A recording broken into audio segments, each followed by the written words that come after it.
Los ojos de Judas, de Abraham Valdelomar Pinto.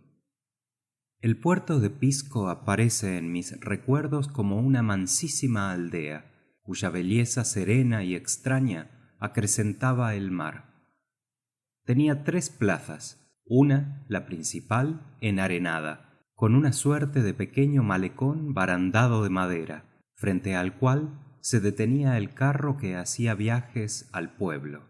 Otra, la desolada plazoleta donde estaba mi casa, que tenía por el lado de oriente una valla de toñuces, y la tercera, al sur de la poblacion, en la que había de realizarse esta tragedia de mis primeros años. En el puerto yo lo amaba todo, y todo lo recuerdo, porque allí todo era bello y memorable. Tenía 9 años, empezaba el camino sinuoso de la vida, y estas primeras visiones de las cosas, que no se borran nunca, marcaron de manera tan dulcemente dolorosa y fantástica el recuerdo de mis primeros años, que así formóse el fondo de mi vida triste. A la orilla del mar se piensa siempre. Hay el continuo ir y venir de las olas, la perenne visión del horizonte, los barcos que cruzan el mar a lo lejos, sin que nadie sepa su origen o rumbo, las neblinas matinales durante las cuales los buques perdidos pitean clamorosamente, como buscándose unos a otros en la bruma, cual ánimas desconsoladas en el mundo de sombras. Las paracas, aquellos vientos que arrojan a la orilla a los frágiles botes y levantan columnas de polvo monstruosas y livianas. El ruido cotidiano del mar, de tan extraños tonos, cambiantes como las horas, y a veces, en la apacible serenidad marina, el surgir de rugidores animales extraños, tritones pujantes, hinchados, de pequeños ojos y viscoso color, cuyos cuerpos chasquean las aguas al cubrirlos desordenadamente. En las tardes, a la caída del sol, el viaje de los pájaros marinos que vuelve del norte en largos cordones, en múltiples líneas, escribiendo en el cielo no sé qué extrañas palabras. Ejércitos inmensos de viajeros de ignotas regiones, de inciertos parajes, que van hacia el sur agitando rítmicamente sus alas negras, hasta esfumarse, azules, en el oro crepuscular. En la noche, en la profunda oscuridad misteriosa, en el arrullo solemne de las aguas, varias luces que surgen y se pierden a lo lejos como vidas estériles. En mi casa, mi dormitorio tenía una ventana que daba hacia el jardín, cuya única vid desmedrada y raquítica, de hojas carcomidas por el salitre, serpenteaba agarrándose en los barrotes oxidados. Al despertar, abría yo los ojos y contemplaba tras el jardín el mar. Por allí cruzaban los vapores con su plomiza cabellera de humo que se diluía en el cielo azul. Otros llegaban al puerto, creciendo poco a poco, rodeados de gaviotas que flotaban a su lado como conos de espuma, y ya fondeados los rodeaban pequeños botecillos ágiles. Eran entonces los barcos como cadáveres de insectos, acosados por hormigas hambrientas. Levantábame después del beso de mi madre, apuraba el café humeante en la taza familiar, tomaba mi cartilla e íbame a la escuela por la ribera. Ya en el puerto todo era luz y movimiento. La pesada locomotora, crepitante, recorría el muelle. Chirriaban como desperezándose los rieles enmohecidos, alistaban los pescadores sus botes, los fleteros empujaban sus carros en los cuales los fardos de algodón hacían pirámide, sonaba la alegre campana del cochecito, cruzaban en sus asnos pacientes y lanudos sobre los hatos de alfalfa verde y florecida en azul las mozas del pueblo. Llevaban otras en cestos de caña brava la pesca de la víspera, y los empleados, con sus gorritas blancas de viseras negras, entraban al resguardo, a la capitanía, a la aduana y a la estación del ferrocarril. Volvía yo antes del mediodía de la escuela por la orilla, cogiendo conchas, huesos de aves marinas, piedras de raro color, plumas de gaviotas y yuyos que eran cintas multicolores y transparentes como vidrios ahumados que arrojaba el mar. Segundo, mi padre, que era empleado en la aduana, tenía un hermoso tipo moreno, faz tranquila, brillante mirada, bigote pródigo. Los días de llegada de algún vapor vestíase de blanco y en la falúa rápida, brillante y liviana, en cuya popa agitada por el viento ondeaba la bandera, iba mar afuera a recibirlo. Mi madre era dulcemente triste. Acostumbraba llevarnos todas las tardes a mi hermanita y a mí a la orilla a ver morir el sol. Desde allí se veía el muelle, largo con sus aspas monótonas, sobre las que se elevaban las efes de sus columnas, que en los cuadernos en la escuela nosotros pintábamos así: F, F, F, F, y debajo XXXXX, pues de los ganchitos de las efes pendían los faroles por las noches. Mi padre volvía por el muelle. Al atardecer nos buscaba desde lejos. Hacíamos señales con los pañuelos y él perdíase un momento tras de las oficinas al llegar a tierra para reaparecer a nuestro lado. Juntos veíamos entonces la procesión de las luces, cuando el sol se había puesto y el mar sonaba ya con el canto nocturno, muy distinto del canto del día. Después de la procesión regresábamos a casa y durante la comida papá nos contaba todo lo que había hecho en la tarde. Aquel día, como de costumbre, habíamos ido a ver la caída del sol y esperar a papá. Mientras mi madre sobre la orilla contemplaba silenciosa el horizonte, nosotros jugábamos a su lado, con los zapatos enarenados, fabricando fortalezas de arena y piedras que destruían las olas al desmayarse junto a sus muros, dejando entre ellos su blanquísima espuma. Lentamente caía la tarde. De pronto, mamá descubrió un punto en el lejano límite del mar. ¿Ven ustedes?, nos dijo preocupada. ¿No parece un barco? Sí, mamá, respondí. Parece un barco. ¿Vendrá papá?, interrogó mi hermana. Él no comerá hoy con nosotros, seguramente, agregó mi madre. Tendrá que recibir ese barco. Vendrá de noche. El mar está muy bravo. Y suspiró entristecida. El sol se ahogó en sangre en el horizonte. El barco se divisó perfectamente, recortado en el fondo ocre. Sobre el puerto cayó la noche. En silencio emprendimos la vuelta a casa, mientras encendían el faro del muelle y desfilaba la procesión de las luces.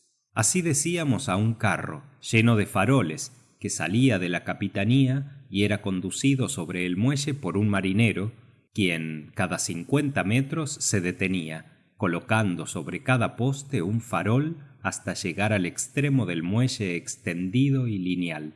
Mas, como esta operación hacíase entrada la noche, solo se veían avanzando sobre el mar las luces, sin que el hombre, ni el carro, ni el muelle se viesen, lo que daba a ese fanal un aspecto extraño y quimérico en la profunda oscuridad de esas horas. Parecía aquel carro un buque fantasma que flotara sobre las aguas muertas. A cada 50 metros se detenía y una luz suspendida por invisible mano iba a colgarse en lo alto de un poste invisible.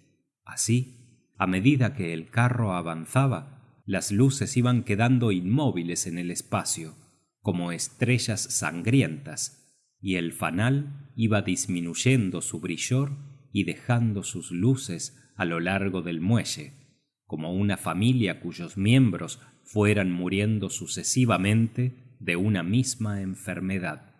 Por fin, la última se quedaba oscilando al viento, muy lejos, sobre el mar que rugía en las profundas tinieblas de la noche. Cuando se colgó el último farol, nosotros, cogidos de la mano de mi madre, abandonamos la playa tornando al hogar. La criada nos puso los delantales blancos. La comida fue en silencio. Mamá no tomó nada, y en el mutismo de esa noche triste, yo veía que mamá no quitaba la vista del lugar que debía ocupar mi padre, que estaba intacto, con su servilleta doblada en el aro, su cubierto reluciente y su invertida copa. Todo inmóvil. Solo se oía el chocar de los cubiertos con los platos, o los pasos apagados de la sirvienta, o el rumor que producía el viento al doblar los árboles del jardín. Mamá solo dijo 2 veces con su voz dulce y triste: «Niño, no se toma así la cuchara. Niña, no se come tan deprisa». Tercero, papá debió volver muy tarde, porque cuando yo desperté en mi cama, sobresaltado al oír una exclamación, sonaron frías, lejanas, las 2 de la madrugada. Yo no oí en detalle la conversación de mis padres, pero no puedo olvidar algunas frases que se me han quedado grabadas profundamente. «¿Quién lo hubiera creído?», decía papá. «Tú conoces a Luisa. Sabes cuán honorable y correcto es su marido». «No es posible, no es posible», respondió mi madre con voz medrosa. «Ojalá no lo fuese. Lo cierto es que Fernando está preso. El juez cogió al niño y amenazó a Luisa con detenerlo si ella no decía la verdad. Y ya ves, la pobre mujer lo ha declarado todo. Dijo que Fernando había venido a Pisco con el exclusivo objeto de perseguir a Kerr, pues había jurado matarlo por una vieja cuestión de honor. ¿Y ella ha delatado a su marido? ¡Qué horrible traición, qué horrible! ¿Y qué cuestión ha sido esa?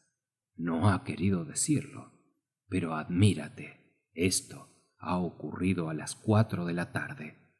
Kerr ha muerto a las 5 a consecuencia de la herida, y cuando trasladaban su cadáver se promovió en la calle un gran tumulto. Oímos gritos y exclamaciones terribles.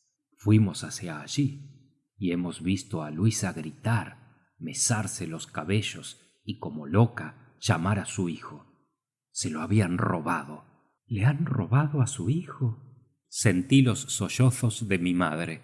Asustado, me cubrí la cabeza con la sábana y me puse a rezar, inconsciente y temeroso por todos esos desdichados a quienes no conocía. «Dios te salve María, llena eres de gracia, el Señor es contigo, bendita eres». Al día siguiente, de mañana, trajeron una carta con un margen de luto muy grande, y papá salió a la calle vestido de negro. Cuarto, recuerdo que al salir de la población pasé por la plazuela que está al fin del barrio del Castillo, y empecé a alejarme en la curva de la costa hacia San Andrés, entretenido en coger caracoles, plumas y hierbas marinas. Anduve largo rato y pronto me encontré en la mitad del camino.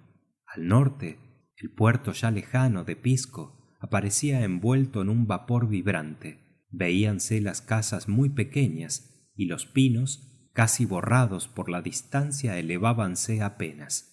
Los barcos del puerto tenían un aspecto de abandono, cual si estuvieran varados por el viento del sur. El muelle parecía entrar apenas en el mar. Recorrí con la mirada la curva de la costa que terminaba en San Andrés. Ante la soledad del paisaje sentí cierto temor que me detuvo. El mar sonaba apenas. El sol era tibio y acariciador. Una ave marina apareció a lo lejos. La vi venir muy alto, bajo el cielo, sola y serena como un alma. Volaba sin agitar las alas, deslizándose suavemente, arriba, arriba. La seguí con la mirada, alzando la cabeza, y el cielo me pareció abovedado, azul e inmenso, como si fuera más grande y más hondo, y mis ojos lo miraran más profundamente. El ave se acercaba, Volví la cara y vi la campiña tierra adentro, pobre, alargándose en una faja angosta, detrás de la cual comenzaba el desierto vasto, amarillo, monótono, como otro mar de pena y desolación. Una ráfaga ardiente vino de él hacia el mar. En medio de esa hora me sentí solo, aislado, y tuve la idea de haberme perdido en una de esas playas desconocidas y remotas, blancas y solitarias, donde van las aves a morir. Entonces sentí el divino prodigio del silencio. Poco a poco se fue callando el rumor de las olas. Yo estaba inmóvil en la curva de la playa, y al apagarse el último ruido del mar, el ave se perdió a lo lejos. Nada acusaba ya a la humanidad ni a la vida. Todo era mudo y muerto. Solo quedaba un zumbido en mi cerebro que fue extinguiéndose hasta que sentí el silencio, claro, instantáneo, preciso. Pero solo fue un segundo. Un extraño sopor me invadió luego. Me acosté en la arena. Llevé mi vista hacia el sur. Vi una silueta de mujer que aparecía a lo lejos y mansamente, dulcemente, como una sonrisa, se fue borrando todo, y me quedé dormido.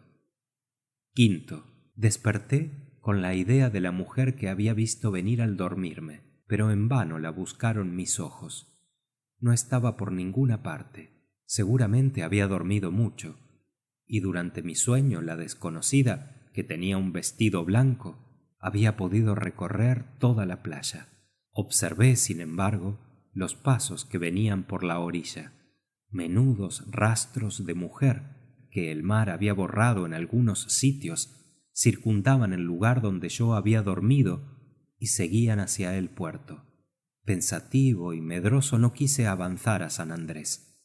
El sol iba a ponerse ya, y restregándome los ojos, siguiendo los rastros de la desconocida, emprendí la vuelta por la orilla.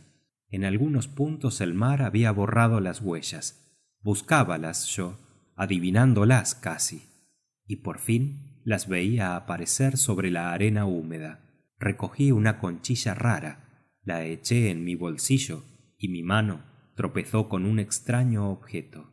¿Qué era? Una medalla de la Purísima, de plata, pendiendo de una cadena delgada, larga y fría. Examiné mucho el objeto, y me convencí de que alguien lo había puesto en mi bolsillo. Tuve una sospecha. La mujer. Quise arrojarle, pero me detuve. Guardé la medalla, y cavilando en el hallazgo, llegué a casa cuando el sol se ponía. Mi curiosidad hizo que callara y ocultara el objeto. Y al día siguiente, martes de Semana Santa, a la misma hora volví. El mar durante la noche había borrado las huellas donde me acostara la víspera, pero aproximadamente elegí un sitio y me recosté. No tardó en aparecer la silueta blanca. Sentí un violento golpe en el corazón y un indecible temor, y sin embargo tenía una gran simpatía por la desconocida que vestida de blanco se acercaba. El miedo me vencía, quería correr y luchaba por quedarme. La mujer se acercaba cada vez más. Me miró desde lejos, quise irme aún, pero ya era tarde. El miedo y luego la apacible mirada de aquella mujer me lo impedían. Acercóse la señora. Yo, de pie, quitándome la gorra, le dije: Buenas tardes, señora. ¿Me conoces? Mamá me ha dicho que se debe saludar a las personas mayores. La señora me acarició, sonriendo tristemente, y me preguntó: ¿Te gusta el mar? Sí, señora. Vengo todas las tardes. ¿Y te quedas dormido? ¿Usted vino ayer, señora? No, pero cuando los niños se quedan dormidos a la orilla del mar y son buenos, viene un ángel y les regala una medalla. ¿A ti te ha regalado el ángel? Yo sonreí incrédulo. La dama lo comprendió, y conversando, perdido el temor hacia la señora vestida de blanco, cogido de su mano, emprendí la vuelta a la población. Al llegar a la plazuela del castillo, vimos unos hombres que levantaban una especie de torre de cañas. ¿Qué hacen esos hombres?, me preguntó la señora. Papá nos ha dicho que están preparando el castillo para quemar a Judas el sábado de gloria. ¿A Judas? ¿Quién te ha dicho eso? Y abrió desmesuradamente los ojos. Papá dice que Judas tiene que venir el sábado por la noche, y que todos los hombres del pueblo, los marineros, los trabajadores del muelle, los cargadores de la estación, van a quemarlo, porque Judas es muy malo. Papá nos traerá para que lo veamos. ¿Y tú sabes por qué lo queman? Sí, señora. Mamá dice que lo queman porque traicionó al Señor. ¿Y no te da pena que lo quemen? No, señora, que lo quemen. Por él, los judíos mataron a nuestro Señor Jesucristo. Si él no lo hubiese vendido, ¿cómo habrían sabido quién era los judíos? La señora no contestó. Seguimos en silencio hasta la población. Los hombres se quedaron trabajando, y al despedirse la señora Blanca, me dio un beso y me preguntó: Dime, ¿tú no perdonarías a Judas? No, señora Blanca, no lo perdonaría. La dama se marchó por la orilla oscura, y yo tomé el camino de mi casa. Después de la comida, me acosté. Sexto. Estuve varios días sin volver a la playa, pero el sábado de gloria en que debían quemar a Judas, salí a la playa para dar un paseo y ver en la plaza el cuerpo del criminal, pues, según papá, ya estaba allí esperando su castigo el traidor, rodeado de marineros, cargadores, hombres del pueblo y pescadores de San Andrés. Salí a las 4 de la tarde y me fui caminando por la orilla. Llegué al sitio donde Judas, en medio del pueblo, se elevaba, pero le tenían cubierto con una tela, y solo se le veía la cabeza. Tenía 2 ojos enormes, abiertos, iracundos, pero sin pupilas, y la inexpresiva mirada se tendía sobre la inmensidad del mar. Seguí caminando y al llegar a la mitad de la curva, distinguí a la señora Blanca, que venía del lado de San Andrés. Pronto llegó hasta mí. Estaba pálida y me pareció enferma. Sobre su vestido blanco y bajo el sombrero alón, su rostro tenía una palidez de marfil. Era tan blanca. Sus facciones afiladas parecían no tener sangre. Su mirada era húmeda, amorosa y penetrante. Hablamos largo rato. ¿Has visto a Judas? Lo he visto, señora Blanca. ¿Te da miedo? Es horrible. A mí me da mucho miedo. ¿Y ya le has perdonado? No, señora, yo no lo perdono. Dios se resentiría conmigo si lo perdonase. ¿Usted viene esta noche a verlo quemar? Sí. ¿A qué hora? Un poco tarde. ¿Tú me reconocerías de noche? ¿No te olvidarías de mi cara? Fíjate bien. Y me miró extrañamente. Fíjate bien en mi cara. Yo vendré un poco tarde. Dime, ¿le has visto tú los ojos a Judas? Sí, señora. Son inmensos, blancos, muy blancos. ¿Dónde miran? Al mar. ¿Estás seguro? ¿Miran al mar? ¿Te has fijado bien? Sí, señora Blanca. Miran al mar. Sobre la arena donde nos habíamos sentado, la señora miró largamente el océano. Un momento permaneció silenciosa y luego ocultó su cara entre las manos. Aún me pareció más pálida. Vamos, me dijo. Yo la seguí. Caminamos en silencio a través de la playa, pero al acercarnos a la plazuela donde estaba el cuerpo de Judas, la señora se detuvo y mirando al suelo me dijo: Fíjate bien en él. Me vas a contar a dónde mira. Fíjate bien. Fíjate bien. Y al pasar ante el cuerpo ella volvió la cara hacia el mar, para no ver la cara de Judas. Parecía temblar su mano, que me tenía cogido por el brazo, y al alejarnos me decía: Fíjate a dónde mira. ¿De qué color son sus ojos? Fíjate. Fíjate. Pasamos. Yo tenía miedo. Sentía temblar fuertemente a la señora, que me preguntó nuevamente: ¿Dónde miran los ojos? Al mar, señora Blanca. Bien lejos, bien lejos. Ya era tarde. La noche empezó a caer y las luces de los barcos se anunciaron débilmente en la bahía. Al llegar a la altura de mi casa, la señora me dio un beso en la frente, un beso muy largo, y me dijo: adiós. La noche tenía un color brumoso, pero no tan negro como otras veces. Avancé hasta mi casa pensativo, y encontré a mi madre llorando, porque debía salir un barco a esa hora y papá debía ir a despacharlo. Nos sentamos a la mesa. Allí se oía rugir el mar, poderoso y amenazador. Madre no tomó nada, y me atreví a preguntarle: mamá, ¿no vamos a ver quemar a Judas? Si papá vuelve pronto. Ahora vamos a rezar. Nos levantamos de la mesa. Atravesamos el patiecillo. Mi hermana se había dormido, y la criada la llevaba en brazos. La luna se dibujaba opacamente en el cielo. Llegamos al dormitorio de mi madre, y ante el altar, donde había una Virgen del Carmen muy linda, nos arrodillamos, iniciamos el rezo.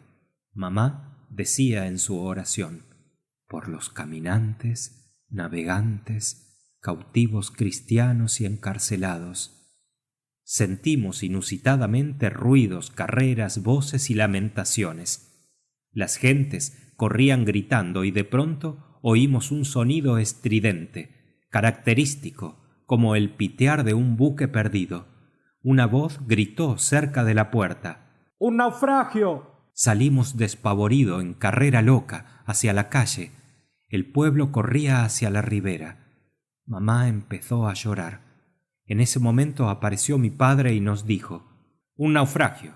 Hace 1 hora que he despachado el buque. Seguramente ha encallado. El buque llamaba con un silbido doloroso, como si se quejara de un agudo dolor, implorante, solemne, frío. La luna seguía opacada. Salimos todos a la playa y pudimos ver que el barco hacía girar un reflector y que del muelle salían unos botes en su ayuda. El pueblo se preparaba, estaba reunido alrededor de la orilla, alistaba febrilmente sus embarcaciones. Algunos habían sacado linternas y farolillos y auscultaban el aire.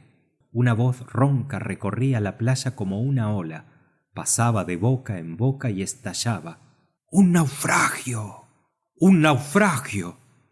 Era el eterno enemigo de la gente de mar, de los pescadores que se lanzaban en los frágiles botes, de las mujeres que los esperaban temerosas a la caída de la tarde, el eterno enemigo de todos los que viven a la orilla, el terrible enemigo contra el que luchan todas las creencias y supersticiones de los pueblos costaneros, que surge de repente, que a veces es el remolino desconocido y siniestro que lleva a los pescadores hacia un vórtice extraño y no los deja volver más a la costa. Otras veces el peligro surge en forma de viento, que aleja de la costa las embarcaciones para perderlas en la inmensidad azul y verde del mar. Y siempre que aparece este espíritu desconocido y sorpresivo, las gentes sencillas vibran y oran al apóstol pescador, su patrón y guía, porque seguramente alguna vida ha sido sacrificada. Aún oímos el rumor de las gentes del mar. Cuando empezó a retirarse, se apagaron los reflectores y el piteo cesó. Nadie comprendía por qué el barco se alejaba, pero cuando éste se perdía hacia el sur, todo el pueblo, pensativo, silencioso e inmenso, regresó por las calles y se encaminó a la plaza en la que Judas iba a ser sacrificado. Mamá no quiso ir, pero papá y yo fuimos a verle. Caminamos todo el barrio del castillo, y al terminarlo y entrar en la plazoleta, la fiesta se anunció con una viva luz sangrienta. A los pies de Judas ardía una enorme y roja llamarada que hacía nubes de humo y que iluminaba por dentro el deforme cuerpo del condenado, a quien yo quería ver de frente. Pero al verlo tuve miedo de sus grandes ojos que se iluminaban de un tono casi rosado. Busqué entre los que nos rodeaban a la señora Blanca, pero no la vi.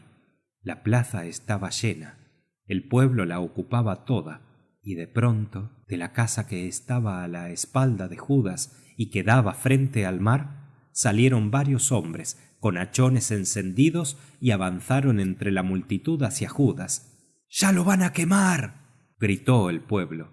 Los hombres llegaron.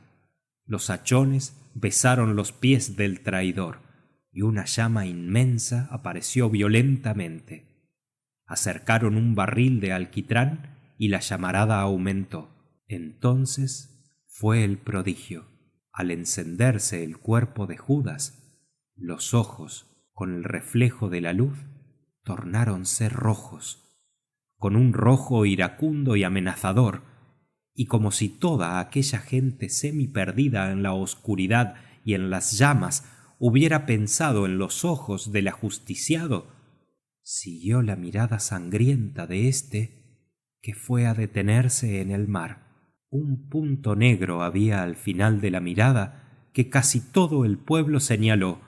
Un golpe de luz de la luna iluminó el punto lejano, y el pueblo, que aquella noche estaba como poseído de una extraña preocupación, gritó abandonando la plaza y lanzándose a la orilla. ¡Un ahogado! ¡Un ahogado! Se produjo un tumulto horrible, un clamor general que tenía algo de plegaria y de oración, de maldición pavorosa y de tragedia, se elevó hacia el mar en esa noche sangrienta. ¡Un ahogado! ¡Un ahogado! El punto era traído mansamente por las olas hacia la playa. Al grito unánime siguió un silencio absoluto, en el que podía percibirse el ruido manso del mar. Cada uno de los allí presentes esperaba la llegada del desconocido cadáver, con un presentimiento doloroso y silente. La luna empezó a clarear. Debía ser muy tarde, y por fin se distinguió un cadáver ya muy cerca de la orilla, que parecía tener encima una blanca sábana. La luna tuvo una coloración violeta y alumbró aún el cadáver, que poco a poco iba acercándose. ¡Un marinero!, gritaron algunos. ¡Un niño!, dijeron otros. ¡Una mujer!, exclamaron todos. Algunos se lanzaron al mar y sacaron el cadáver a la orilla. El pueblo se agrupó al derredor. Le clavaban las luces de las linternas, se peleaban por verle, pero como allí en la orilla no hubiese luz bastante, lo cargaron y llevaron hacia los pies de Judas, que aún ardía en el centro de la plaza. Todo el pueblo volvía a ella, y con él yo, cogido siempre de la mano de papá. Llegaron, colocaron en tierra el cadáver, y ardió el último resto del cuerpo de Judas, quedando solo la cabeza, cuyos dos ojos ya no miraban a ningún lugar, sino a todos. Yo tenía una extraña curiosidad por ver el cadáver. Mi padre seguramente no deseaba otra cosa. Hizo abrir sitio, y como las gentes de mar lo conocían y respetaban, lo hicieron pasar y llegamos hasta él. Vi un grupo de hombres, todos mojados, con la cabeza inclinada teniendo en la mano sus sombreros, silenciosos, rodeando el cadáver, vestido de blanco, que estaba en el suelo. Vi las telas destrozadas y el cuerpo casi desnudo de una mujer. Fue una horrible visión que no olvido nunca. La cabeza echada hacia atrás, cubierto el rostro, con el cabello desgreñado. Un hombre de esos se inclinó, descubrió la cara, y entonces tuve la más horrible sensación de mi vida. Di un grito extraño, inconsciente, y me abracé a las piernas de mi padre. Papá, papá, si es la señora Blanca, papá. Creí que el cadáver me miraba, que me reconocía, que Judas ponía sus ojos sobre él, y di un segundo grito más fuerte y terrible que el primero. Sí, perdono a Judas, señora Blanca. Sí lo perdono. Padre me cogió como loco, me apretó contra su pecho, y yo, con los ojos muy abiertos, vi, mientras que mi padre me llevaba, rojos y sangrientos, acusadores, siniestros y terribles, los ojos de Judas, que miraban por última vez, mientras el pueblo se desgranaba silencioso y unos cuantos hombres se inclinaban sobre el cadáver blanco. Ocultábase la luna. Fin de Los ojos de Judas, de Abraham Valdelomar Pinto.